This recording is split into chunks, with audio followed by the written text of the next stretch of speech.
Ya, entonces empezamos esta clase auxiliar número 14, que corresponde al concepto, o más que nada a la materia de puntos de equilibrio y pequeñas oscilaciones, que es lo que estuvieron viendo con el profesor en la clase de ayer. Y que es más que nada para seguir avanzando, porque en el caso de trabajo, por ejemplo, ya no hay tantos ejercicios más que podamos hacer desde un punto de vista de lo que queremos evaluar en este curso, sino que queremos usarlo más que nada para avanzar en esta parte. Eh, Puse dos ejercicios, pero la idea es que el primero, que es relativamente sencillo, lo podamos usar para poder reforzar en base a un ejemplo un poco más complejo de lo que vieron en clases, lo de los puntos de equilibrio, cómo detectarlos en un gráfico, por ejemplo, cómo calcular las frecuencias de pequeñas oscilaciones para los puntos estables, etcétera. Y el segundo ejemplo es para mezclar también con el concepto de ley de gravitación universal. Eh, y es muy parecido a ejemplos que ustedes van a hacer un poco más adelante, o la idea es como la misma que se hace como en cursos un poco más adelante con electromagnetismo y cosas así, que es entender cómo objetos con dimensiones, en este caso un anillo, atraen a partículas puntuales. Y tenemos que encontrar en ese caso entonces el aporte de todas las partículas del anillo para cómo atraen a la partícula, y en base a eso encontrar una fuerza neta que es la que nos están pidiendo. Em, Eso, son dos ejercicios, pero lo intentaremos hacer de la forma más completa posible. No sé si tienen alguna duda antes de que partamos. Todo está bien, parece. Entonces, vamos a partir con la pregunta uno directamente. eh, y corresponde a este resorte no lineal. Ya nos dicen que consideremos nuevamente un resorte no lineal de longitud natural nula y que puede formarse en la dirección horizontal. La fuerza del resorte es tal que tenemos eso de ahí. En base a eso nos piden encontrar los puntos de equilibrio y discutir la estabilidad de este equilibrio usando un gráfico de la fuerza versus la posición o el desplazamiento, en este caso X. Y luego calcular la frecuencia de pequeñas oscilaciones para el o los puntos de equilibrio estables que identifiquemos. Eh, entonces, desde un punto de vista mecánico en sí, los puntos de equilibrio los encontramos cuando tenemos la suma de fuerzas igual a cero, o más que nada la aceleración también, podemos verlo desde ese punto de vista, igual a cero. Entonces, fuerza neta igual a cero. Recuerden que es lo mismo que decir por segunda ley de Newton, que la masa por la aceleración va a ser igual a cero, y bajo esta condición, entonces, y aplicándola más que nada en la parte de la ecuación de movimiento, podemos encontrar una ecuación para despejar posiciones que tienen que ver con esta condición que está asociada a equilibrio. Ahora, en todo este contexto, cuando estemos hablando de puntos de equilibrio y estemos discutiendo la estabilidad, vamos a estar asumiendo que el punto de equilibrio, por así decirlo, es nuestro punto de partida, y simplemente queremos entender desde ese punto de partida en reposo cuál sería el efecto si es que generamos una pequeña perturbación hacia cualquier lado desde ese punto de equilibrio. Em, Perfecto, entonces si queremos encontrar los puntos de equilibrio, en este caso lo que tenemos que hacer es encontrar la fuerza neta, que para este caso es solamente la fuerza del resorte, igualarla a cero, y con eso despejar lo que sea que nos aparezca. Entonces, en este caso, bueno, voy a escribir la ecuación de movimiento completa más que nada para que después podamos usarla en el caso de que vamos a encontrar alguna otra cosa. Como vamos a tener un movimiento netamente horizontal, porque solamente son oscilaciones horizontales, podemos escribir esta aceleración como x2 punto en x tongo. Por otro lado, dado que solamente vamos a tener el resorte, no consideramos roce, no estamos considerando gravedad ni nada, vamos a tener que la fuerza neta también es solo esta fuerza que está contenida en x ton, menos k menos alfa x cuadrado, y todo esto por x, y en x ton. De tal forma que si multiplicamos la aceleración por la masa, luego le damos a la fuerza neta, lo que vamos a tener es que m por x dos puntos va a ser igual a menos k menos alfa por x cuadrado por x. Eh, Ahora, es importante entender que si queremos los puntos de equilibrio, entonces tenemos que igualar esto a cero. Equilibrio implica que todo esto es igual a cero. Em, Podemos verlo de esa forma, u otra forma de verlo también es si es que encontramos la energía potencial asociada a esto y después encontramos los mínimos de esa energía potencial, que es básicamente lo mismo. Ya lo vamos a discutir en un instante. Em, Perfecto. Entonces, la idea es que los puntos de equilibrio son los lados en donde la aceleración es cero, físicamente hablando, y eso desde un punto de vista de la segunda ley de Newton, lo podemos comparar con el hecho de que esta fuerza sea cero. Tomando en cuenta eso, entonces, desde acá podemos ver tres puntos de equilibrio directamente. El primer punto de equilibrio, que voy a llamar x1, es directamente cero, porque si ponemos x igual a cero, todo eso es cero directamente. Y los otros dos puntos de equilibrio están asociados a que esto de acá sea igual a cero. Y esto es igual a cero cuando x es igual a menos la raíz cuadrada de k partido en alfa. Y cuando x es igual a más la raíz de k partido en alfa. De tal manera que si lo elevamos al cuadrado y lo reemplazamos acá, toda esa expresión del lado derecho se hace cero. Perfecto. Tenemos esos tres puntos de equilibrio. Los obtenemos directamente a partir de poner que la fuerza sea igual a cero. Ahora, otra forma de ver esto es si es que en vez de haberles pasado la fuerza, les hubiesen pasado el potencial asociado al resorte. ¿Ya? El potencial eventualmente lo vamos a tener que calcular para, por ejemplo, encontrar la frecuencia de pequeñas oscilaciones, pero por ahora en realidad lo voy a calcular al tiro para mostrar lo siguiente. Otra forma de encontrar estos puntos de equilibrio entonces es si es que les hubiesen entregado el potencial asociado al resorte en vez de la fuerza asociada al resorte. En este caso, asumiendo que esta fuerza se va a comportar de forma conservativa, sabemos que esta fuerza es igual a menos el gradiente de algún potencial, donde si la fuerza depende de cierta coordenada, entonces el gradiente va a estar asociado a esa coordenada y a la curvatura que está asociada a dicha coordenada, como coordenadas cilíndricas, esféricas o cartesianas, dependiendo si tenemos ese tipo de geometrías. En este caso, por ejemplo, tenemos una componente tenemos una fuerza que es directamente cartesiana y solamente tenemos componente en X. Por lo tanto, podemos entender que en este caso la fuerza que se representa como menos K menos alfa por X cuadrado por X en X tongo es lo mismo que menos el gradiente de U usando coordenadas cartesianas y solo usando la componente de X. El gradiente en coordenadas cartesianas es lo mismo que la derivada con respecto a x en x tongo, y aplicar la derivada con respecto a y, y eso va en y tongo, y aplicar la derivada con respecto a z, y eso va en z tongo. Sin embargo, como en este caso, la fuerza solamente depende de X, es justo asumir que el potencial solamente va a depender de esa coordenada en sí, y por lo tanto solo consideramos esta parte junto con el signo positivo, y dado que solamente vamos a tener una coordenada, que en este caso es X, la derivada parcial la podemos escribir como una derivada total. De tal forma que en este caso, entonces, esto tiene que ser igual a menos la derivada del potencial con respecto a X en X tom. Eh, de tal forma, entonces, que con eso el potencial tiene que cumplir que sea igual a, voy a reordenar un poco la expresión, x por k menos alfa por x cuadrado. Entonces, desde un punto de vista de definición, los puntos de equilibrio los podemos encontrar de dos formas. Son los puntos en donde la aceleración es cero y por lo tanto fuerza neta es igual a cero desde el punto de vista de donde esté la aceleración, identificar en ese caso la ecuación de movimiento, y después las fuerzas que estén asociadas a esa ecuación de movimiento tienen que ser cero para el equilibrio, que es equivalente a decir que la aceleración es cero. O bien, si detectamos una energía potencial en nuestro sistema mecánico, los puntos de equilibrio están asociados a los mínimos de esa energía potencial. Porque si el mínimo de una función es derivar la función con respecto a la variable que esté definiéndola, igualar a cero. En este caso, si la energía potencial es u de x, los mínimos se encuentran derivando esta función, es decir, con la derivada de x, igual a cero. Y con eso obtenemos exactamente los mismos puntos. X1 igual a cero, x2 igual a menos la raíz de k partido en alfa, y x3 igual a la raíz cuadrada de k partido en alfa.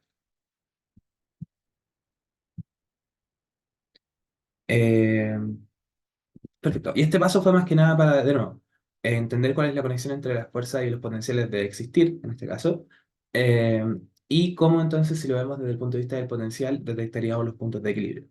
Entonces los puntos de equilibrio son los puntos en donde la fuerza es cero o la derivada, o están los mínimos o los máximos de la energía potencial. Hasta acá, ¿tienen alguna duda al respecto?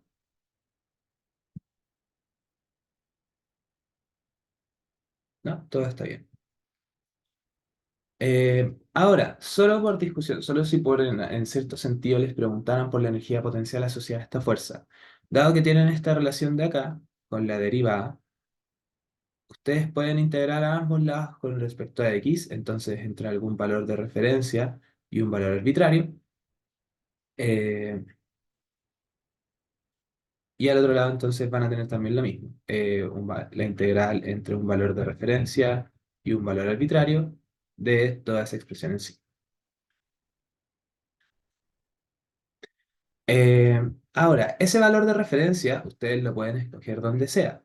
Y en particular, dado que en este caso uno de los puntos de equilibrio es cero, y en cierto sentido nos conviene que el cero sea el punto de referencia en sí, el origen, etcétera, vamos a decir que nuestro punto de referencia es directamente x igual a cero. Nuestro punto de referencia va a ser el origen. Tomando en cuenta eso, por teorema fundamental del cálculo, la primera integral, que es la integral de una derivada de la variable que estamos usando para integrar, es lo que sea que se esté derivando evaluado en los límites, es decir, el potencial evaluado en x menos el potencial evaluado en el punto de referencia, que en este caso es cero, va a ser igual entonces a toda esta integral de acá, que nos quedaría, si es que lo desarrollamos, un medio por k por x cuadrado, que corresponde a la integral de esta primera parte, y después vamos a tener menos, eh, menos un cuarto, porque nos queda con el exponente 3, perdón, menos un cuarto por alfa por x a la cuarta. De tal manera entonces que nuestra energía potencial se representa como este valor en el punto de referencia más estas otras dos cantidades.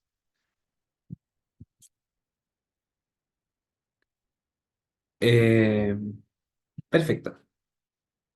Ahora, este valor de referencia no es fijo y ustedes lo pueden escoger de tal forma que sea igual a cero. Pero ahí ustedes ya estarían escogiendo directamente un valor de referencia para el potencial, porque el potencial no está directamente definido con un valor de referencia fijo. Y eso tendrían que usarlo para todos los restos de pasos. Por ahora, si quieren, lo podemos dejar de esta manera. De todas formas, lo que nos interesa cuando queremos usar el potencial es más que nada sus derivadas para encontrar el punto de equilibrio, en cuyo caso esta constante desaparece. Y después nos va a interesar la segunda derivada para estudiar la estabilidad de los puntos de equilibrio más que nada. Este cálculo de nuevo era más que nada para entender cómo podíamos obtener el potencial a partir de la fuerza que nos están entregando. ¿Tienen alguna duda hasta acá? No, todo bien parece. Eh, ok, entonces después de toda esta discusión más que nada, que era como aplicar todo lo que vio. Perfecto. Que era aplicar todo lo que han aprendido hasta ahora de pequeñas oscilaciones y esas cosas en este ejemplo sencillo. Ya encontramos los puntos de equilibrio y ahora nos piden que discutamos la estabilidad de los equilibrios usando un gráfico de la fuerza versus el desplazamiento. En este caso, entonces, al final lo que queremos usar es el escalar que está asociado, más que nada la componente que está asociada a esa dirección. Es decir, lo que queremos graficar acá, eh, voy a ponerlo de esta forma. Ah, voy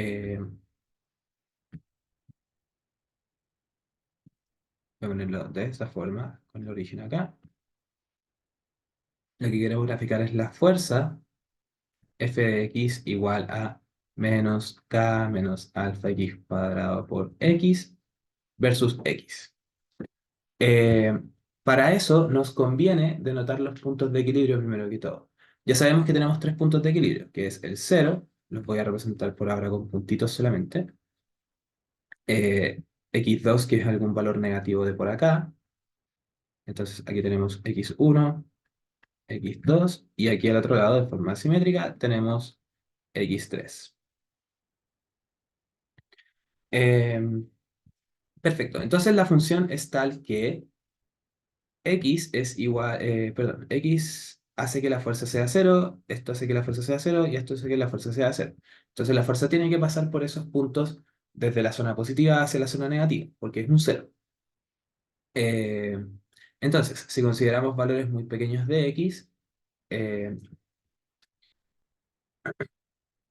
vamos a tener que esto de acá es muy muy pequeño cuando estamos en estos valores de aquí o en estos valores de acá, da lo mismo en cuál de los lados porque van a ser positivos.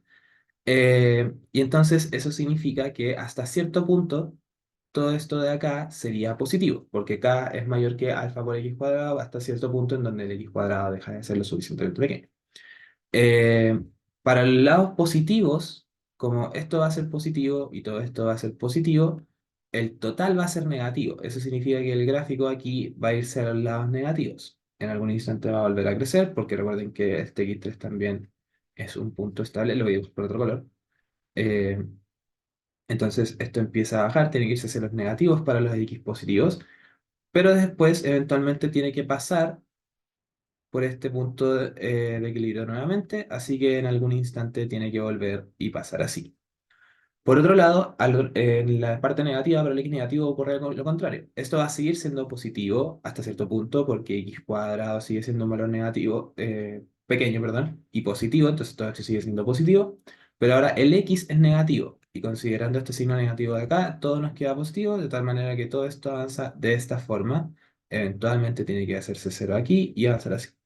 Entonces nos queda de esta manera. Y tiene sentido, porque todo esto de acá es una función cúbica al final. Entonces tiene que tener la forma de una cúbica, y ahora lo voy a dibujar un poco mejor o un poco más pronunciado. Vamos a tener algo de este estilo.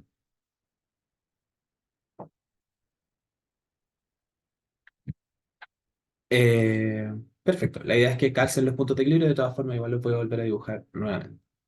Eh, ¿Tienen alguna duda al respecto hasta acá? ¿No? Como con respecto al gráfico. Todo bien aparente. Ahora, la estabilidad de los puntos de equilibrio las podemos estudiar con este gráfico si es que interpretamos bien qué es lo que va a pasar una vez que generamos una pequeña perturbación. Recordemos en este caso entonces que el eje vertical, que es la fuerza, está asociada también a la masa por la aceleración en esta dirección. Y estamos asumiendo que en cada punto de equilibrio, para estudiar la estabilidad, estamos asumiendo que estamos en reposo, generamos una pequeña perturbación y entonces queremos entender cuál va a ser el efecto en la aceleración. Por ejemplo, si nos paramos en este punto del medio, en el punto x1, eh, si es que nos perturbamos ligeramente hacia la derecha, es decir, si es que avanzamos hacia allá, lo que vamos a tener es que la fuerza, perdón, va a ser negativa. Por lo tanto, la aceleración va a ser negativa y eso va a tender que las velocidades se vuelvan negativas y por lo tanto el punto, la coordenada x empieza a disminuir.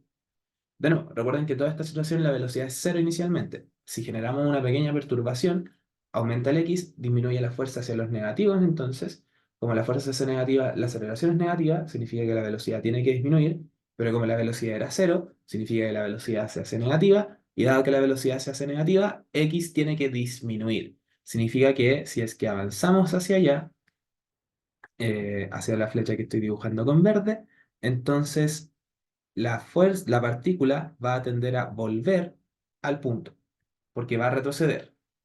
En verde voy a dibujar el efecto de la perturbación, ¿ya? Y en azul voy a dibujar el efecto de la fuerza. Entonces, si perturba hacia la derecha en esa zona, la fuerza me devuelve hacia la izquierda. De forma similar, si me voy hacia la izquierda, en esta zona de acá, la fuerza se hace positiva, la aceleración se hace positiva, la velocidad va a empezar a aumentar, y eso significa que la coordenada x va a empezar a aumentar. Significa que la coordenada x va a tender a devolvernos hacia allá porque vamos a querer que empiece a aumentar. Entonces, de nuevo, recuerden que en verde estoy dibujando la perturbación y en rojo estoy, perdón, y en celeste estoy dibujando el efecto de la fuerza.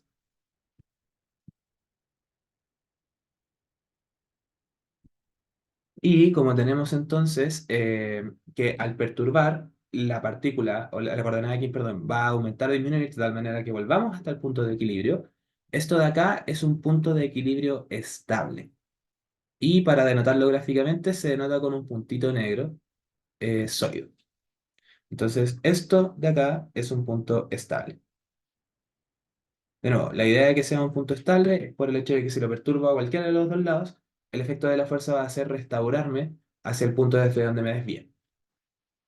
¿Lo logran entender, cierto? Mm,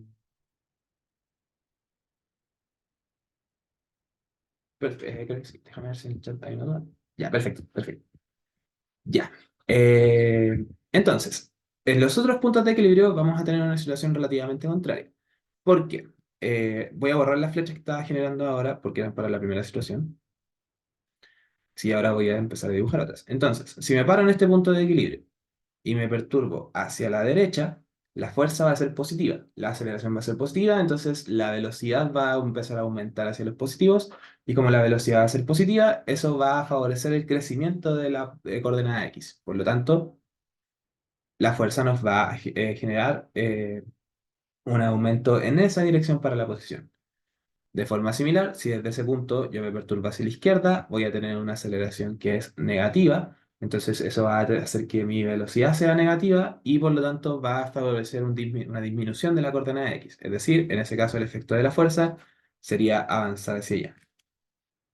Y en estos casos, entonces, lo que vamos a tener es un punto de equilibrio inestable, porque si yo genero una perturbación, el efecto de la fuerza es favorecer dicha perturbación, de tal manera que me voy a terminar alejando de ese punto de equilibrio hacia el infinito, que sería el caso si que lo perturba hacia la derecha, o hacia algún punto de equilibrio estable, que sería el caso si lo perturba hacia la izquierda.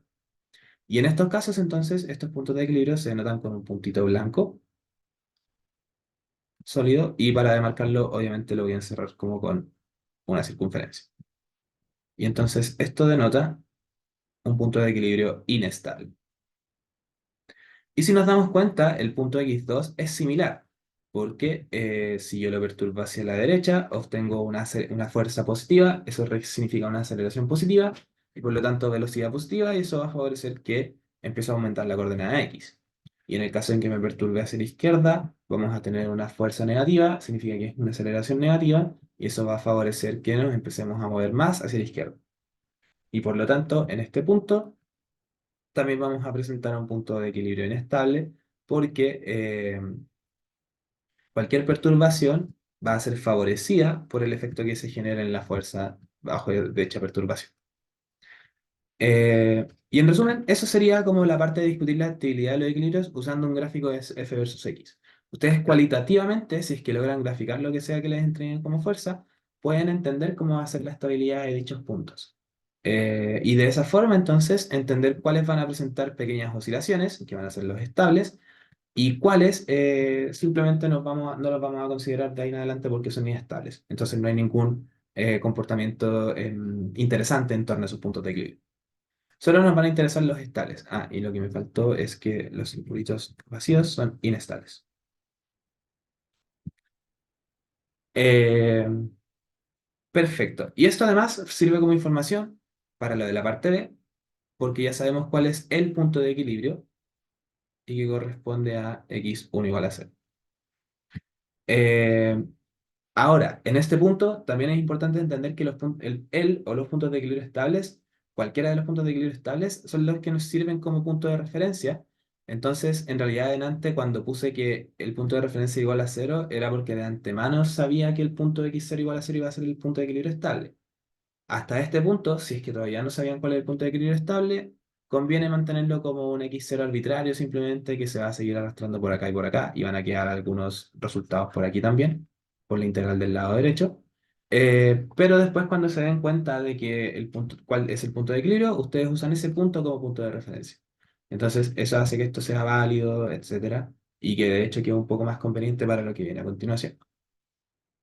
Eso entonces con la parte A. ¿Tienen alguna duda al respecto? Sí, sirve bastante. Si les piden la estabilidad de los puntos de equilibrio, hacer esto es bastante bueno, es suficientemente bueno. Eh, la siguiente parte, que es la de calcular la frecuencia de pequeñas oscilaciones, requiere un poco más de cálculo y no se puede hacer simplemente de forma cualitativa. Entonces estaría un poco más como la dificultad de este tipo de preguntas. Pero para la parte de la estabilidad, basta con que hagan este gráfico, por ejemplo, sin ningún problema.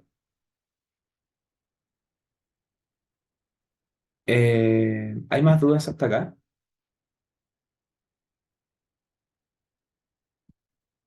Bueno, otra forma de ver de todas maneras la estabilidad de los puntos de equilibrio es cuantitativamente.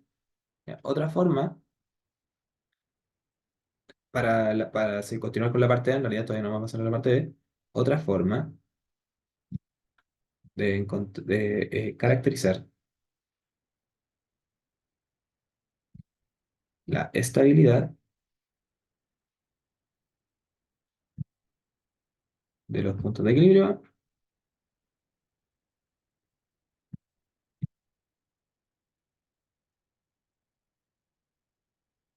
es usando derivadas. ¿Por qué? Si se dan cuenta en el gráfico en sí, la fuerza va a tener una pendiente negativa alrededor de los puntos de equilibrio estables y una pendiente positiva alrededor de los puntos de equilibrio inestables. ¿Qué significa eso? Significa que un punto de equilibrio es inestable si es que la pendiente en torno a este punto de equilibrio es positiva, es decir, si es que la derivada de la fuerza con respecto a la variable, en este caso x, evaluado en el punto de equilibrio, es mayor a cero, o va a ser estable en los casos en donde esta pendiente, y por lo tanto la derivada de esta función en torno al punto de equilibrio, sea menor a cero. Y de nuevo, eso es algo que pueden ver en el gráfico, y eso es algo que es universal desde el punto de vista de esta discusión en sí. Em, pero otra forma de verlo es recordar que la fuerza que estamos graficando acá también es igual a menos la derivada de la energía potencial con respecto a la variable en este caso. Eso significa que esta condición de acá también la podemos escribir en base a la segunda derivada del potencial, porque como la fuerza es la primera derivada del potencial con un signo negativo, eh, la derivada de la fuerza va a ser la segunda derivada de esta energía potencial con un signo negativo. Este signo negativo va a hacer que se den vuelta las condiciones que estábamos escribiendo para la derivada en sí, para la derivada de la fuerza en sí. Y por lo tanto, eso significa que para un punto de equilibrio inestable, esto también lo podemos estudiar como que la segunda derivada de la energía potencial con respecto a la variable evaluada en el punto de equilibrio es menor a cero para los casos donde sea inestable y esta segunda derivada de la energía potencial con respecto a la posición evaluada en el punto de equilibrio va a ser mayor a cero en el caso de los equilibrios estables. Em, Eso entonces, más que nada, con respecto a los puntos de equilibrio. Y la estabilidad desde un punto de vista cuantitativo. Entonces, si tenemos, si no sabemos cómo graficar la función, pero tenemos la función en sí, podemos ocupar estos criterios para encontrar la estabilidad de los distintos puntos. Entonces, hagámoslo de esa manera. La fuerza Fx la podemos reescribir como menos k por x más alfa por x al cubo. Eso es desarrollar la expresión que tenemos anotada acá arriba. Eh, y por lo tanto, la derivada de esta fuerza con respecto a x nos va a quedar como 3 alfa x cuadrado menos k. Y entonces, por ejemplo, para x1 igual a 0, vamos a tener que esta derivada es igual a menos k, dado que k por definición es positivo, esto es menor a 0, y esto implica que x1 es estable. Por otro lado, si tenemos x2, que es igual a menos la raíz cuadrada de k partido en alfa, entonces la derivada de f con respecto a x va a ser lo mismo que, eh, da lo mismo si es el negativo o el positivo, como está al cuadrado nos va a quedar positivo de todas formas, y entonces nos va a quedar 3 alfa por k partido en alfa menos k. Esto es lo mismo que 2k, esto es mayor a cero y por lo tanto x2 es inestable. Y de forma análoga, x3, que es igual a esta raíz pero con signo positivo, va a significar que esta derivada, da lo mismo si es positivo o negativo, como esto está al cuadrado es el mismo resultado, entonces esto va a ser igual a 2k, que es mayor a cero y por lo tanto x3 es inestable. Perfecto. Y con eso entonces, si es que no supiéramos graficar la función que nos entregan, pero sí sabemos derivar igual a cero, perdón, sabemos derivar y evaluar en los puntos de equilibrio, podemos encontrar la estabilidad usando un método cuantitativo en vez de usar un método cualitativo. Y cualquiera de las dos formas es totalmente válida en una prueba o ejercicio, o sea cual sea la evaluación que les tomemos en este contexto. Eso entonces cierra completamente la parte A. ¿Tienen alguna duda al respecto?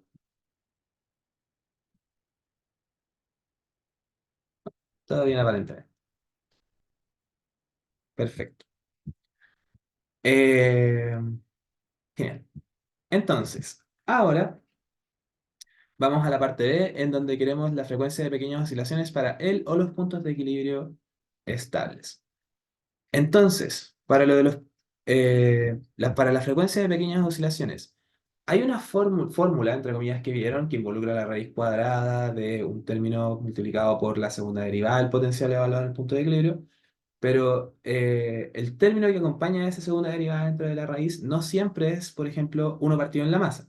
Va a depender de cuál es la curvatura en la que se están moviendo, a veces puede aparecer un radio al cuadrado, y es porque va a depender netamente de cuál es el tipo de dimensión, desde un punto de vista de naturaleza física, que tiene la variable que estén utilizando. Por ejemplo, en este caso estamos utilizando una variable x que tiene directamente una dimensión de longitud, es una longitud directamente. A diferencia, por ejemplo, de si usáramos un ángulo para poder denotar la posición, en cuyo caso un ángulo es adimensional. Dependiendo cuál sea la naturaleza física de la cantidad, la dimensión de la cantidad, podemos intuir si es que tenemos que poner uno partido en el inverso de la masa, o uno partido perdón, uno partido en la masa, o uno partido en la masa por un radio cuadrado, donde ese radio sería el radio de rotación, si es que están asociados a un arco de circunferencia, etc. Pero existen otros casos, quizás no pasaría en en la pregunta 2, eh, en donde no podemos clasificarlo directamente de esa forma. Y entonces es importante entender de dónde viene la expresión para la frecuencia de pequeñas oscilaciones. Entonces, la idea está en que, en este caso, masa por aceleración va a ser igual a, en este caso, la fuerza que nos estaban entregando. O si queremos verlo de otra forma, la masa por esto de acá va a ser igual a menos la derivada del potencial asociado con esta fuerza. Eh, Ahora, la idea está en que queremos poder escribir una ecuación en torno al punto de equilibrio estable para demostrar que en puntos muy cercanos a este punto estable, esta ecuación se puede aproximar a la ecuación de uno elevado al armónico. Para eso, entonces, lo que necesitamos es que aparezca algún término lineal en esta expresión de acá, y para eso, entonces, realizamos una expansión en Taylor, en serie de Taylor,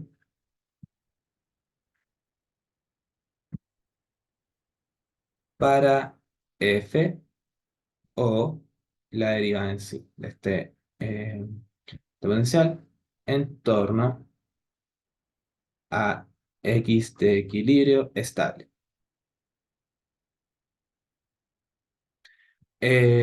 Entonces, en cualquiera de los dos casos, por ejemplo, para la fuerza, recuerden que lo que queremos hacer es llegar a un orden lineal. Queremos llegar a la parte que depende de x y el resto de cosas las vamos a calcular como los coeficientes de esa serie de Taylor.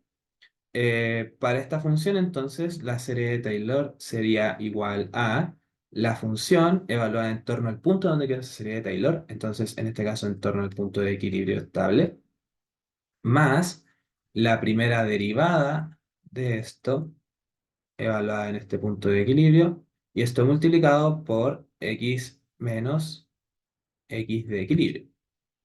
Luego, por ejemplo, nos aparecería un medio de la segunda derivada de esto, evaluada en este punto de equilibrio, y aquí tendríamos x menos x de equilibrio al cuadrado, y aparecen muchos más términos. Eh, entonces, la idea de esta expansión en Taylor, de nuevo, es que cuando tenemos muy pequeñas desviaciones en torno al punto de equilibrio, es decir, cuando la variable menos la posición de equilibrio es mucho menor a uno o mucho menor a alguna distancia característica, eh, puse el valor absoluto más que nada para entender que la distancia de separación entre la variable, es decir, qué tanto me desvío del punto de equilibrio, y el punto de equilibrio tiene que ser muy pequeña. En esos casos, entonces, lo que queremos es llegar a alguna ecuación que sea lineal en torno a este factor, porque el resto de términos, las demás potencias, van a ser mucho, mucho más pequeñas, en cierto sentido. El cuadrado va a ser mucho, mucho más pequeño a ese, el cubo mucho más pequeño, etcétera. Entonces, lo que queremos hacer es aproximar eliminando todos los términos que no sean, que sean mayores al término lineal, ¿ya? Sin embargo, necesitamos recordar que la fuerza evaluada en cualquier punto de equilibrio, ¿cuánto debería ser? Según, por ejemplo, el mismo gráfico que tenemos acá arriba, ¿cuánto es la fuerza evaluada directamente en el punto de equilibrio? Cero. Perfecto. Y entonces este término desaparece y eso significa que en torno al punto de equilibrio estable, eh, f de x se puede aproximar directamente a la derivada evaluada en el punto de equilibrio por x menos la coordenada de equilibrio. Eh, Perfecto. Y de nuevo, esto funciona para el punto de equilibrio estable porque solo en el punto de equilibrio estable nos aseguramos que en el instante en que generamos una pequeña desviación, vamos a tener un restauramiento. Significa que vamos a empezar a tener posiciones más pequeñas que esa desviación pequeña y entonces todos los puntos van a ser, o más que nada, todos los puntos que vamos a tener en torno al punto de equilibrio estable van a cumplir esta condición. En torno a un punto de equilibrio estable no se cumple esa condición porque como la fuerza que aparece favorece el sentido en el que nos desviamos, eso significa que eventualmente esta condición se rompe, porque eventualmente la posición en la que estemos va a estar muy alejada de la posición de equilibrio y entonces esto ya no se va a cumplir y por lo tanto ya no vamos a poder eliminar estos términos de acá de esa serie de Taylor. Y la idea de esta aproximación, de nuevo, es llegar a algo lineal, llegar a algo parecido a la ecuación del oscilador armónico. Eh, y otra cosa, además, es entender que esta derivada, para que nos aparezca algo con el oscilador armónico, tiene que ser negativa, de tal manera que cuando pasemos todo hacia el otro lado nos quede positivo y podamos entonces tener el signo que tiene que quedar para la ecuación del oscilador armónico. Y por lo tanto, solo para los casos donde el punto de equilibrio es estable, es decir, donde la derivada es negativa, eso se puede cumplir. Y por eso mismo, en los casos donde la derivada es positiva, es decir, en los casos donde el punto es inestable, no se va a cumplir tampoco lo de la ecuación del oscilador armónico, porque nos vamos a quedar con el signo cambiado. Eh, Eso, desde un punto de vista de la energía potencial, lo que tendríamos que hacer es expandir esta función en Taylor.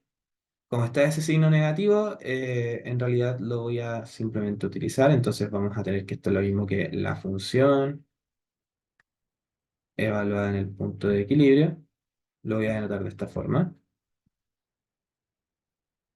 Luego tenemos más la función derivada una vez, entonces nos va a quedar menos la segunda derivada de esto con respecto a x evaluada en el punto de equilibrio. Y esto por x menos x de equilibrio. Y los demás términos no nos interesan porque recuerden que queríamos llegar solamente hasta el término lineal. Eh, y de nuevo, la idea está en entender que cuando evaluamos la derivada de esta energía potencial en uno de los puntos de equilibrio, eso también se hace cero, porque recuerden que esa es la condición para encontrar los puntos de equilibrio, que los puntos de equilibrio sean un mínimo o un máximo de esta energía potencial, es decir, la derivada de la energía potencial evaluada en estos puntos de equilibrio tiene que ser cero, que es el mismo argumento por el cual este término se hacía cero. Y de esa forma, entonces, también podemos ver que esta energía potencial se puede, o este lado derecho de la ecuación de movimiento para estos casos en torno al punto de equilibrio, se puede aproximar a eh, menos la segunda derivada de la energía potencial con respecto a la coordenada y evaluada en el punto de equilibrio por la coordenada menos el punto de equilibrio. Eh, Perfecto. La idea está en que cualquiera de estas dos cosas que estoy encerrando en verde en realidad eh, pueden ir al lado derecho de la ecuación de movimiento en torno al punto de equilibrio estable y entonces con eso poder encontrar la aproximación a la ecuación de oscilador armónico. Y con eso poder identificar la frecuencia de pequeñas oscilaciones en torno a este punto. Eh, de forma similar también la discusión que hicimos delante. Solamente en los casos de los puntos de equilibrio, esta segunda derivada es negativa, perdón, es positiva, tiene que ser positiva, de tal manera que con este signo negativo nos queda negativo y cuando lo pasemos hacia el otro lado de la ecuación de movimiento, nos va a quedar con el buen signo que presenta oscilaciones. Eh, y entonces el hecho de que exista este cambio de signo entre la derivada del potencial y la fuerza, a través de la definición de que sean las fuerzas conservativas, hace que exista el sentido de este cambio de signo para esta caracterización de los puntos de equilibrio inestables o estables. Entonces, toda esta explicación que hice es más que nada para entender bien cómo es que se llega a la ecuación del oscilador armónico y a partir de eso identificar la frecuencia de pequeñas oscilaciones. Es haciendo una expansión en Taylor de la fuerza que está acá, o pueden verlo de la manera con el potencial también, hasta llegar al término que es lineal. De tal forma que con el resto de cosas y pasando la masa o lo que sea que está acompañando la aceleración de ese lado, dividiendo, etcétera, podamos identificar la frecuencia de pequeñas oscilaciones. Entonces, antes de avanzar, ¿tienen alguna duda al respecto?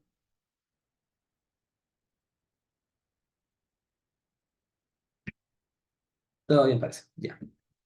Eh, entonces, vamos a pasar a la siguiente pizarra y lo que teníamos antes es que la derivada de x, perdón, la derivada de la fuerza con respecto a x evaluada en x igual a cero es igual a menos k.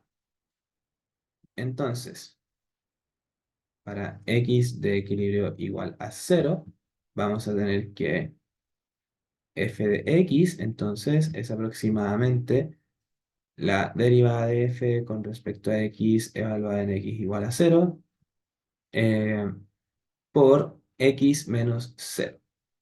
Y por lo tanto, esto es lo mismo que todo esto era igual a menos k por x.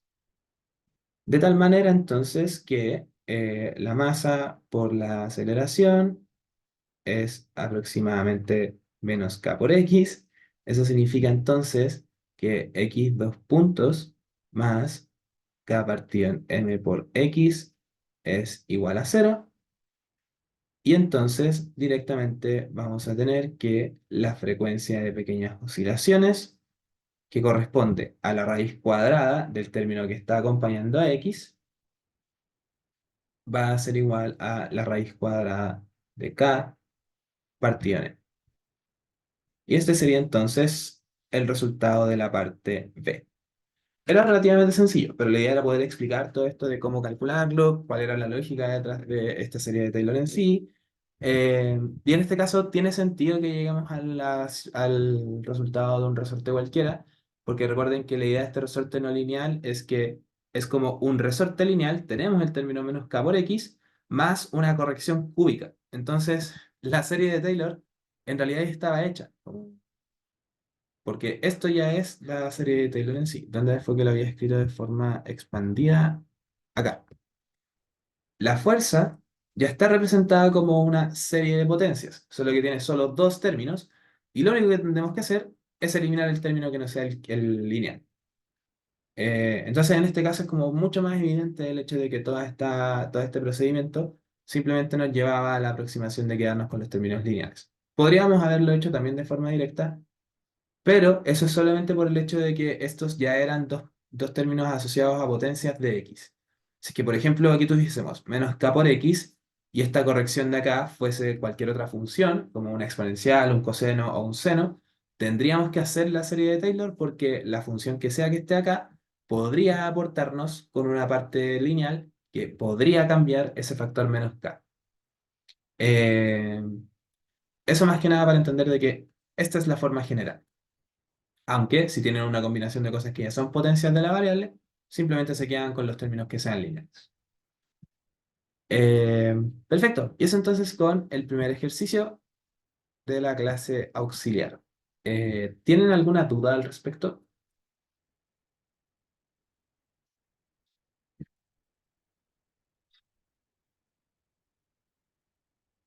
Eh, A ver, si la masa no fuese constante, en realidad vamos a tener siempre en realidad siempre vamos a tener casos en donde la masa es constante, porque si la masa no fuese constante, tendríamos que retroceder mucho más hasta cuando planteamos la segunda ley de Newton. Porque en realidad la parte de masa por aceleración ya está asumiendo que la masa es constante. Entonces no te encontrarías con esos casos. ¿Ya? Y eso es más que nada porque en realidad la definición de fuerza es que esto es la derivada del vector del momento lineal con respecto al tiempo. Entonces, si la masa no fuese constante, todo esto siempre lo tendríamos que separar como dm a dt por la velocidad más m por la aceleración. ¿No? Y entonces lo que nos aparecería sería como este término extra en la ecuación de movimiento, por así decirlo. Pero no creo que se encuentren con casos de ese estilo, por si acaso. Eh, Eso, lo que cambiaría entonces si es que la masa de algún término no fuese, no, del oscilador no fuese constante, es que tendríamos que añadir esto al lado izquierdo, junto con la parte de la masa con la aceleración y la derivada de la masa con respecto al tiempo. Eh, pero no aparecen esos casos o no deberían aparecer. Eso. ¿Eso responde a la pregunta? ¿Era como eso el caso que estabas pensando?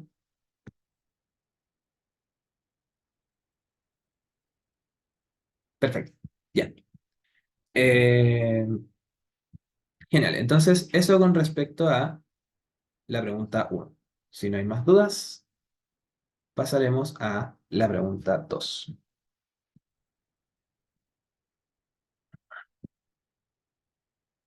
Lo siento. Eh,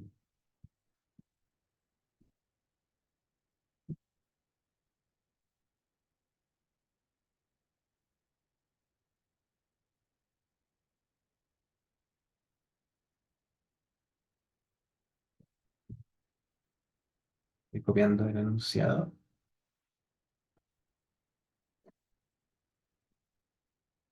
Ya. Y tenemos entonces este segundo ejercicio, en donde la idea es que vamos a mezclar esta materia de pequeñas oscilaciones con la parte de gravitación también. Entonces nos dicen, tenemos un anillo de radio R, densidad de masa lineal uniforme lambda. Sobre el eje de simetría del anillo se deposita a una distancia cercana una partícula puntual de masa m, y la atracción gravitacional del anillo, que está fijo, va a hacer que la partícula puntual empiece a avanzar. Eh, y entonces nos piden calcular la fuerza de atracción que el anillo ejerce sobre la partícula cuando ésta se encuentra a una distancia z del centro del anillo. Es decir, esta distancia de acá es z. Vamos a usar coordenadas cilíndricas entonces, en donde z tongo apunta de esta forma y x tongo y y tongo están en el plano del anillo, de tal forma que ahí podamos usar la parte de polares de las coordenadas cilíndricas. Entonces queremos calcular la fuerza cuando la partícula está a esa cierta distancia z, la fuerza neta que todas las partículas del anillo, por su atracción gravitacional, están ejerciendo sobre esta partícula puntual, y después encontrar los puntos de equilibrio asociados a esta partícula de masa m y calcular la frecuencia de pequeñas oscilaciones en torno a él o los puntos de equilibrio estables.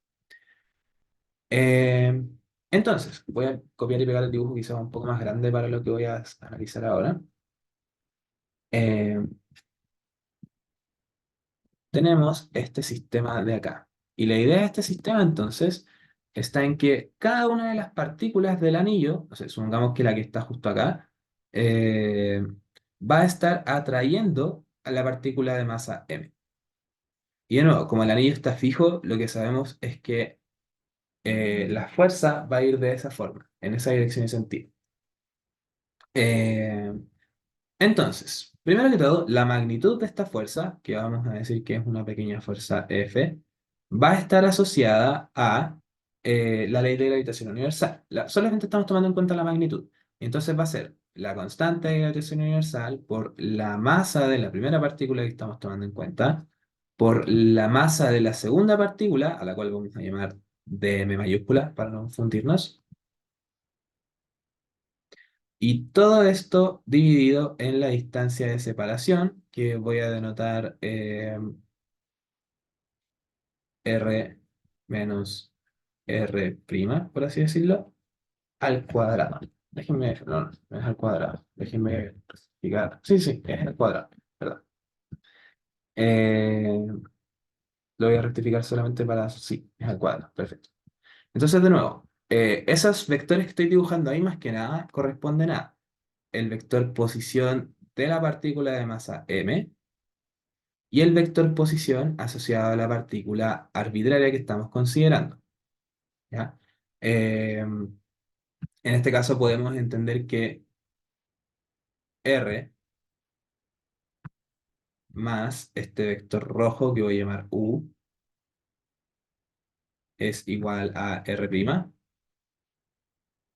de tal manera entonces que eh, la magnitud de R menos R' es lo mismo que la magnitud de U. Y entonces esto que tenemos acá simplemente está representando esta distancia de separación al cuadrado, que de alguna forma la vamos a tener que dibujar o expresar, perdón, en las coordenadas que vayamos a utilizar para integrar. Entonces, esa es la fuerza que una partícula puntual está ejerciendo sobre la partícula de masa m. Por otro lado, si estamos usando las coordenadas polares, podemos saber cuál es la dirección y sentido de esta fuerza, o en realidad también, sin ningún problema, podríamos aquí multiplicar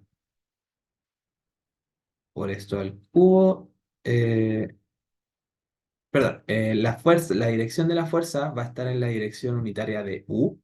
En este caso, en realidad, U vale R' menos R. Perdón, lo voy a empezar a escribir en negro más que nada. Si lo quiero escribir como vector, esto es más que nada para poder armarlo en la integral. U, que es este vector que está separando a la partícula m y la partícula que está atrayendo a la partícula de masa m, va a ser igual a R' menos R. El que le ponga prima a uno y el al otro tiene significado, lo vamos a discutir después. Perdón, aquí no debía terminar el cuadrado. De tal forma entonces que la fuerza también la puedo representar como, si multiplico, perdón, la dirección y sentido del movimiento acá sería U unitario. Pero si yo quiero escribir U unitario, para que esto me quede como fuerza, entonces, para poder representarlo en la integral, necesito escribir U unitario como todo esto dividido por la norma de eso. Es decir, esto es lo mismo que R' menos R, todo esto dividido en la magnitud de R' menos R. Pero como es una magnitud, el prima lo puedo poner en cualquier lado. Y por lo tanto, este U, que nos está dando la dirección de este vector fuerza, que es la fuerza infinitesimal asociada a una sola partícula, lo puedo reemplazar y por lo tanto escribir esta fuerza como... Voy a dar vuelta a estas dos cosas para que nos quede igual que en el dominador, entonces va a ser menos g por la partícula que se está moviendo por el diferencial de masa asociado a la masa infinitesimal que estamos considerando del anillo. Todo esto dividido en la magnitud de R menos R' al cubo y todo esto por R menos R'. Entonces, de nuevo, este signo negativo apareció porque di vuelta a estas cosas al reemplazar el vector U. Perfecto. Y por lo tanto, si ahora quiero la fuerza completa, tengo que integrar en todos los elementos del anillo en sí. De tal forma entonces que la fuerza neta que va a estar ejerciendo el anillo sobre la partícula de masa m va a ser igual a menos g por m por la integral de r menos r', todo esto dividido en la magnitud de r menos r' al cubo, y esto por el diferencial de masa asociado a sea cual sea la distribución que está atrayendo a la partícula de masa m. Y la idea entonces ahora está en poder representar este diferencial y el vector R' en función de alguna variable que nos permite integrar alrededor del anillo. Recuerden que el vector R' lo que nos está etiquetando es un punto arbitrario del anillo en sí. Y además etiquetar el vector R con alguna variable que no esté involucrada en la integral, porque el vector R simplemente está denotando cuál es la posición de la partícula de masa m. No tiene nada que ver con las partículas del anillo y por lo tanto no tiene nada que ver con las variables de integración.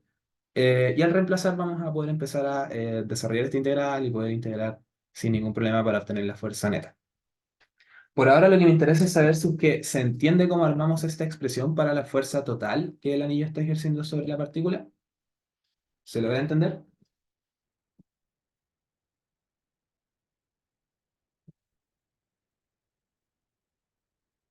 ¿O hay alguna duda al respecto?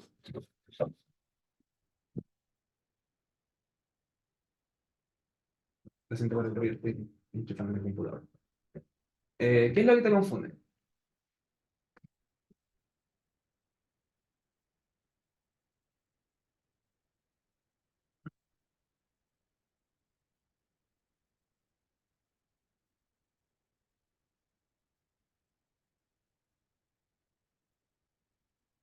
Eso es lo que vamos a hacer ahora, como eso es lo que tenemos que empezar a reemplazar. Entonces, en esta expresión, más que nada para ir explicando, R' es un vector que representa la posición de un punto arbitrario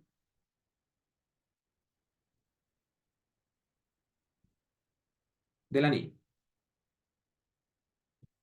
Y entonces, como el anillo lo vamos a estar representando en coordenadas polares, en realidad en ese plano, y vamos a decir que R' se puede representar como cualquier punto del anillo va a estar a una distancia R del centro y va a estar en la dirección R torno, ¿ya? O escrito de forma explícita, vamos a tener que cualquier partícula del anillo en sí lo vamos a poder escribir como R por el coseno del ángulo azimutal en X tongo más R por el seno del ángulo azimutal en Y tongo. De nuevo, lo que nos está diciendo esto es que desde el origen yo puedo poner cualquier posición, cualquier partícula de mi anillo, o la puedo encontrar a una distancia R, y las proyecciones van a estar asociadas a cualquiera de los ángulos que yo pueda escoger para la circunferencia completa. En ese sentido, y esta parte va a ser importante cuando armemos la integral, phi va a ser una variable que yo puedo escoger entre 0 y 2pi, porque cualquiera de esos ángulos me va a entregar una partícula distinta del anillo. Y por lo tanto me va a estar entregando un aporte distinto de la fuerza neta hacia cómo se siente la partícula de masa m en presencia de ese anillo. Por otro lado, el vector r, y esta parte la estoy definiendo al tiro para hacer el contraste, es la posición del punto donde quiero conocer la fuerza, que en este caso coincide con la posición de la partícula de masa m. Todo esto lo estoy diciendo porque en realidad, si es que por ejemplo no existiera esa masa m, posición de la masa m, podríamos hacer este cálculo sin ningún problema y con eso obtendríamos como el campo gravitacional que está generando el anillo. Y que en presencia de otra masa va a generar una aceleración de gravedad. Es lo mismo que el campo gravitacional de la Tierra que nos acelera hacia su centro. Entonces, la posición del punto R es la posición del punto donde quiero conocer la fuerza, que en este caso coincide con la posición de la masa m. Y lo que habíamos dicho es que la partícula de masa m está a una distancia z, que puede ir variando en el tiempo, pero no por el hecho de que varíe el anillo en sí, eh, y en la dirección z tongo. Entonces, este vector r lo puedo representar como una distancia z en la dirección z tongo. Hasta acá, la elección de estos vectores ¿se entiende? Voy a seguir haciendo comentarios al respecto, pero por ahora es entender si matemáticamente se entiende. Sí, pero ese vector u en realidad solamente lo invoqué para poder geométricamente escribir todo esto. En realidad debería haber partido quizás escribiendo que eh, dado que el vector U es el que está uniendo a la partícula de masa m y la partícula arbitraria del anillo, la fuerza que está generando ella por ley de gravitación universal va a ser igual a menos g por m por dm, todo esto dividido en la distancia de separación al cubo, perdón, al cuadrado, y esto en la dirección que separa a estas dos partículas. Pero entonces no sé cómo representar ese vector U, al menos no para todos los puntos arbitrarios, porque usando este punto como origen sería un poco difícil representar todos estos puntos en sí, estarían como en la base de un cono más que en una circunferencia. Y entonces lo que hago es definir la posición de este punto y la posición de este punto arbitrario de la distribución por separado, y geométricamente hago que esas definiciones aparezcan en la definición de fuerza. Eh, entonces, el vector U era más que nada para poder traerle la definición de la ley de la gravitación universal, pero después para poder resolver todo esto, para poder calcularlo, nos conviene mucho más separarlo en el vector que me define los puntos de la distribución que está generando la fuerza y el vector que me define la posición del punto que está sintiendo la fuerza. Eh, es más conveniente verlo de esa manera, sobre todo para el momento de hacer los cálculos. No sé si ese dato tuvo confusión, más que nada como porque habíamos puesto el vector U, pero después lo transformamos como estos dos vectores. Ya, es porque cuantitativamente es mucho más sencillo hacer todos estos cálculos tomando los vectores R' y R en vez de tomar el vector U. En la mayor parte de los casos es mucho más sencillo verlo de esta forma, y en particular este tipo de ejercicios también se van a repetir en el curso de electromagnetismo, por ejemplo, pero con campo eléctrico en vez de campos gravitacionales. Y ahí se van a dar cuenta también de que los cálculos en todos los demás casos que son mucho más, que son mucho más variados en electromagnetismo, convienen abordarlos de esta forma. Convienen abordarlos tomando en cuenta los vectores, estos dos vectores por separado. Pero físicamente hablando, tenemos que recordar que estas fuerzas se invocan tomando en cuenta que son fuerzas centrales. Por eso partí con este vector U, pero después por conveniencia les representé con estos dos vectores de acá. ¿Queda un poco más claro entonces? Parece que sí. Ya me había respondido. Perdón. Eh, ya. Otra cosa importante, y esto también es conveniente para el momento de cuando separamos estos dos vectores. Las coordenadas que estén asociadas al vector R' son las coordenadas que vamos a usar para integrar y por lo tanto son las coordenadas que van a estar asociadas al diferencial de masa. Las coordenadas que usemos o las variables que usemos para denotar el vector R no pueden aparecer en el diferencial. ¿Ya? Y eso es más que nada también, por ejemplo, por si en algún instante ocupan coordenadas polares para los dos vectores o coordenadas cartesianas para los dos vectores, tienen que hacer distinción, porque no puede ser la misma variable para ambas. Y de nuevo, porque en particular las variables o coordenadas que aparezcan en este vector R' son las que van a aparecer en el diferencial y por lo tanto son las que después las que no pueden sobrevivir a la integral, por así decirlo. Mientras que las constantes coordenadas o variables con las cuales definamos el vector R son coordenadas que no tienen que ver con el diferencial y por lo tanto son cosas que podemos sacar directamente de la integral.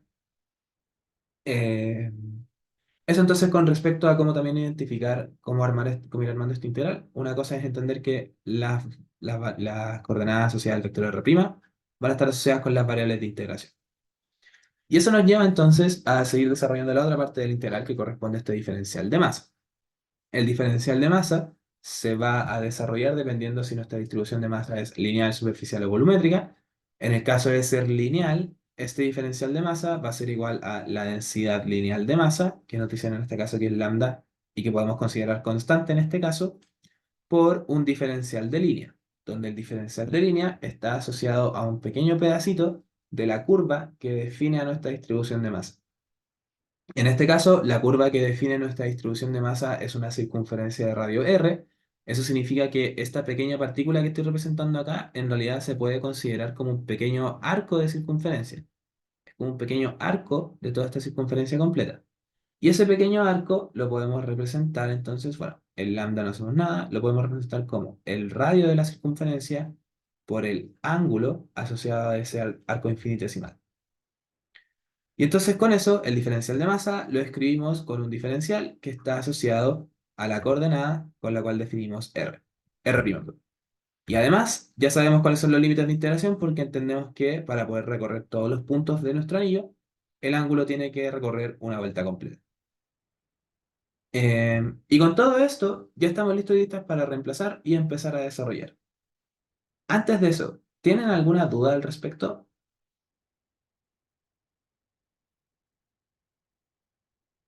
Ya, perfecto. Entonces, avanzamos. Antes de reemplazar a la integral, voy a calcular la magnitud de r menos r' al cubo al tiro. La magnitud, por definición, es la raíz cuadrada de la suma de las componentes al cuadrado, etcétera. Eh, pero eso solo se puede escribir de esa forma si es que los vectores unitarios que estamos usando corresponden a vectores unitarios de una misma base ortonormal. En este caso, entonces, esto va a ser el módulo de z en z tongo menos, voy a escribirlo en coordenadas polares, r en r tongo, dado que r tongo y z son vectores unitarios de una misma base de vectores unitarios ortonormal, significa que ahora sí yo puedo representar esto como el módulo solito, como la raíz cuadrada de la suma de cada de los componentes elevada al cuadrado. Es decir, esto sería z cuadrado más menos r al cuadrado. Todo esto en raíz cuadrada o elevado a un medio, pero como está este 3 de acá, nos queda elevado a la 3 medios. Y dado que sabemos que menos r cuadrado es lo mismo que r cuadrado, lo escribimos directamente así. Perfecto. Y entonces eso lo vamos a reemplazar directamente. Entonces, vamos a tener que eh, la fuerza neta, y en este caso, como sabemos que z es una variable que está asociada a r y por lo tanto va a sobrevivir a la integral, y por lo tanto va a ser la que nos diga qué tan intensa es la fuerza, va a ser igual a eh, menos g por m por la integral entre 0 y 2pi de r menos r', eso sería z en z tongo menos r en r tongo, todo esto dividido en z cuadrado más r cuadrado a la 3 medios, y todo esto por el diferencial de masa que era lambda por r por dφ. Eh, entonces, lambda por r pueden salir porque son constantes. Z y todo este denominador, perdón, también es constante para la integral porque la integral es con respecto a phi, no con respecto a z. Y nada de eso depende de phi, por lo tanto también podemos sacar el denominador. Después podemos separar en las integrales que nos quedan asociadas al numerador y por lo tanto esta fuerza nos va a quedar como menos g por m por lambda por r, todo esto dividido en z cuadrado más r cuadrado a la 3 medios. Eh, y todo esto entonces por la integral entre 0 y 2pi de z en z tongo menos r por la integral entre 0 y 2pi de r tongo por dφ. Ah, verdad, me faltó el dφ en la primera integral. Lo siento mucho.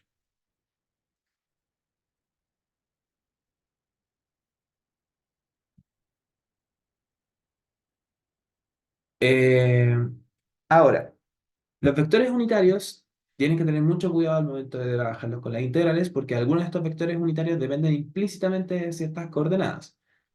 Por ejemplo, R tongo depende implícitamente de phi. Y de hecho, la dependencia explícita es lo que hacemos cuando separamos en las distintas componentes cartesianas. R tongo es lo mismo que coseno de phi en x tongo más seno de phi en y tongo. ¿Ya? Entonces, R tongo no puede salir de la integral si es que la integral es con respecto a phi. No puede. En particular, al momento de integrar R tongo con respecto a phi, lo podemos separar en la integral del coseno en x tongo y la integral del seno en y tongo. Los vectores unitarios de las coordenadas cartesianas son los únicos vectores, en el contexto de sistemas inerciales, que es todavía lo que estamos trabajando en este curso, son los únicos vectores que pueden salir directamente de cualquier integral. Es decir, por ejemplo, en este caso, z tongo lo puedo sacar sin ningún problema. Y z también, porque la integral en ese caso es con respecto a phi. Pero en particular la discusión ahora es con los vectores unitarios. Y z tongo, al ser de una base cartesiana, puede salir directamente de la integral.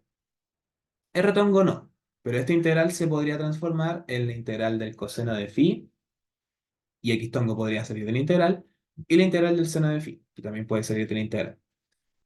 Y la integral es de coseno entre 0 y 2pi, y la integral del seno entre 0 y 2pi es 0. Y eso significa entonces que toda esta integral de acá, si la desarrolláramos, sería directamente 0.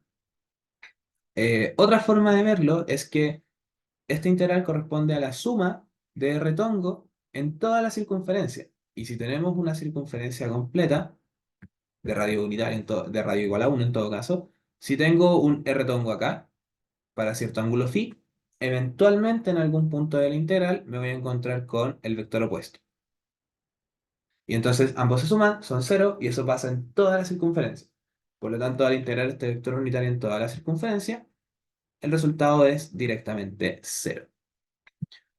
Por otro lado, en este caso, recordemos que z tongo puede salir porque es de una base cartesiana, z puede salir porque la integral es con respecto a phi, y al momento de integrar entonces nos aparece un 2pi Con lo cual, esta fuerza completa nos va a quedar como menos 2 pi gm lambda r z, todo esto dividido en z cuadrado más r cuadrado a la 3 medios, y todo esto en z top. Y esta sería entonces la fuerza que el anillo completo está ejerciendo sobre la partícula puntual, que eso correspondería a la parte A. De nuevo, esta parte A era más que nada para ejercitar como la parte de la gravitación universal, pero para un caso en donde una distribución de masa, como un anillo o un disco o una esfera, etcétera, atrae a una partícula de masa puntual. Eh, entonces se ocupa la ley de gravitación universal entre la partícula que se quiere mover y alguna partícula infinitesimal arbitraria de nuestra distribución. Y después eso se intenta generalizar separando entre un vector que mide la posición de los distintos puntos de la distribución y un vector que mide la posición del punto que está sintiendo la fuerza. Es mucho más conveniente verlo de esa forma porque la integral se desarrolla de forma mucho más expedita y así llegamos a un resultado de forma más directa, en función además de la distancia que nos interesaba, que es la distancia desde el centro del anillo hasta la partícula en sí. ¿Tienen alguna duda entonces con respecto a esta parte? No, todo bien. Por otro lado, el resultado tiene sentido, porque lo que nos está diciendo esto es que si z es positivo, dado que todo esto de acá siempre va a ser positivo, entonces la fuerza es negativa. Y si z es negativo, se cancela con este negativo y la fuerza es positiva. Lo que nos dice eso entonces es que si estamos en los z positivos, la partícula va a atraerse hacia el anillo, pero cuando pasa hacia el otro lado, que va a ser los z negativos, la fuerza va a ser positiva, que significa que va a querer favorecer avanzar hacia el lado positivo, y así se va a mantener la partícula oscilando en torno al anillo. O visto de otra forma, podemos, por ejemplo, graficar también, esto ya es casi pasarse a la parte B, eh, podemos graficar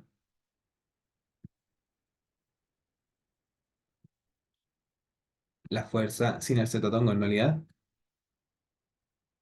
en función de z, y lo que vamos a tener es que en cero la fuerza va a valer cero.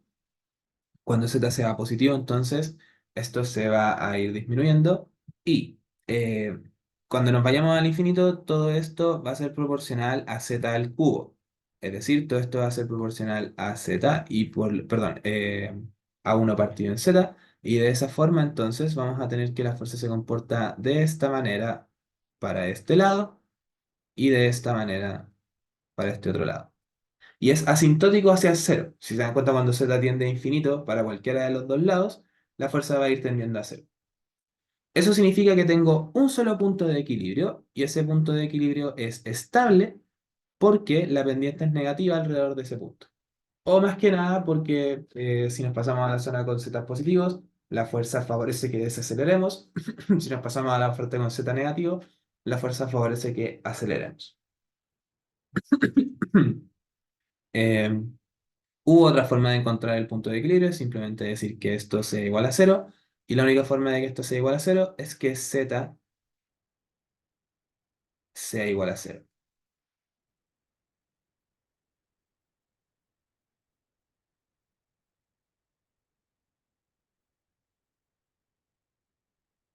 Perfecto. Entonces z es el único punto de equilibrio y es estable.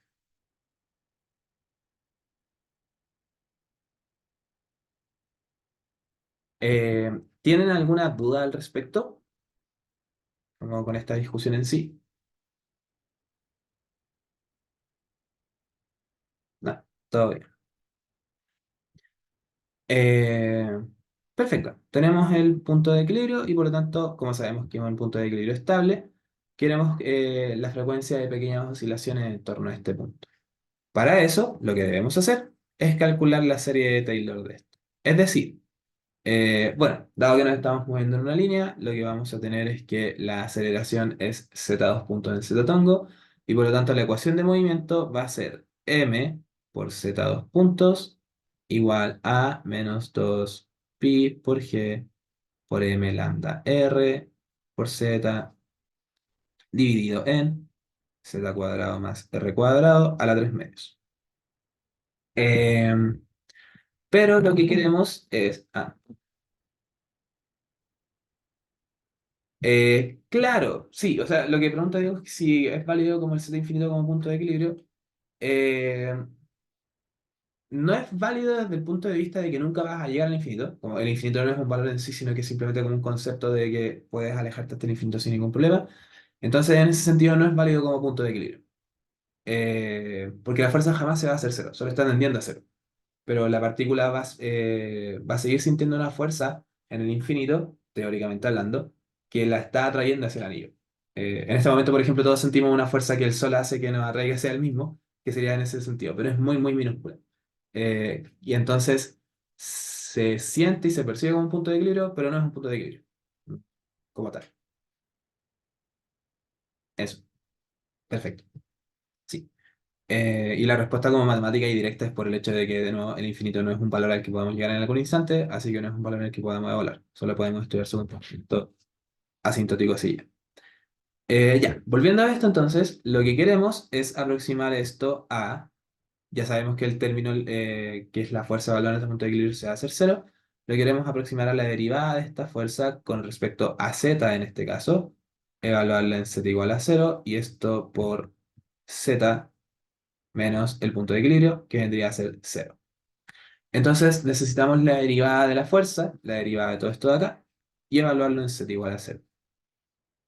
La derivada de f con respecto a z va a ser igual a, tenemos un montón de constantes,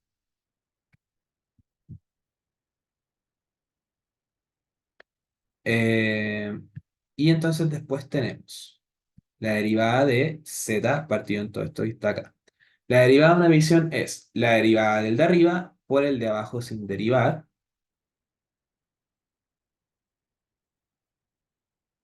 menos el de arriba por la derivada del de abajo. La derivada del de abajo va a ser 3 medios por, bueno, voy a poner el tiro z, que es el de arriba sin derivar, por la derivada del de abajo, nos va a aparecer 3 medios, nos va a aparecer z cuadrado más r cuadrado, todo esto nos queda la 1 medio, y después tenemos que hacer regla de la cadena y derivar lo que está dentro, lo cual nos daría un factor 2z.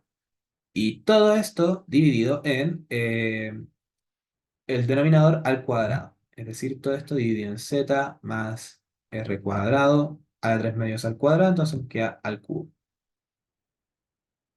Y por lo tanto, esta derivada con respecto a z, evaluada en z igual a cero, va a ser igual a, todo este término de aquí se anula porque es proporcional a z, es proporcional al z cuadrado en particular.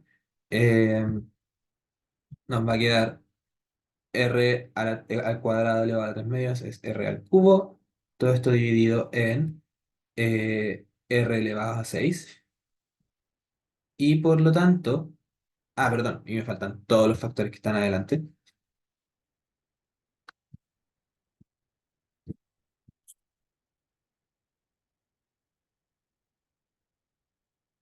Y por lo tanto, entonces, estos r se van a cancelar con 4 de estos r de acá. De tal manera que todo eso nos queda como menos 2 pi por g por m por lambda partido en r al cuadrado. Eh, Perfecto. Eso entonces con respecto a la derivada y evaluándola en el punto de equilibrio. ¿Hay alguna duda hasta acá? Aquí era un z cuadrado, perdón. ¿No? Todo bien parece. Entonces, ah, sí, de nuevo es lo mismo, es por la serie de Taylor. Es lo mismo que habíamos hecho anteriormente en la pregunta uno. Es lo mismo que acá, solo que ahora estamos usando z en vez de x. Y como sabemos que el término que es f evaluado en el punto de equilibrio no importa, solo consideramos este primer término que es el término que está asociado a la derivada y el término lineal con respecto a la variable que en este caso es z. Con eso entonces lo que vamos a tener es que m por z dos puntos, en realidad quiero ver si es que puedo terminar todo esto como en esta misma pizarra. M por z dos puntos, que es la masa por la aceleración, va a ser igual a esta derivada por z menos cero, es decir, por z. Eso significa que la masa la puedo cancelar y por lo tanto z dos puntos más 2 pi por g por lambda partido en r cuadrado por z es igual a cero. Y entonces eso significa que la frecuencia de pequeñas oscilaciones es la raíz cuadrada de este término que aparece acá, es decir, es la raíz cuadrada de 2 pi por g por lambda partido en r cuadrado. Y este sería entonces el resultado de la parte B, donde usamos la fuerza que encontramos en la parte A con gravitación. Aplicamos la serie de Taylor para poder encontrar el aporte lineal de esta fuerza y con eso entonces pudimos encontrar la aproximación al oscilador armónico en torno a este punto de equilibrio estable y con eso la frecuencia de pequeñas oscilaciones de este oscilador armónico. Eso entonces con respecto a la parte B y eso sería entonces la pregunta número 2. ¿Tienen alguna duda con respecto a esta última parte?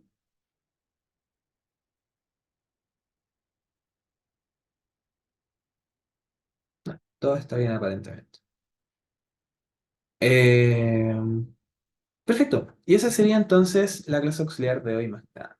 En resumen, la idea de esta clase auxiliar era poder tomar en cuenta todo esto de pequeñas oscilaciones que pasaron con el profesor ayer, revisarlo de forma relativamente calmada con un ejemplo en el que pudiésemos interpretar bien todos los casos que pudiesen aparecer, estables o inestables, etcétera. Ver bien la parte de la aproximación en Taylor para entender cómo aparece esta ecuación, por qué tiene sentido que aparezca la ecuación de oscilador armónico, y eso es porque simplemente llegamos hasta el término que nos permite tener esa ecuación diferencial.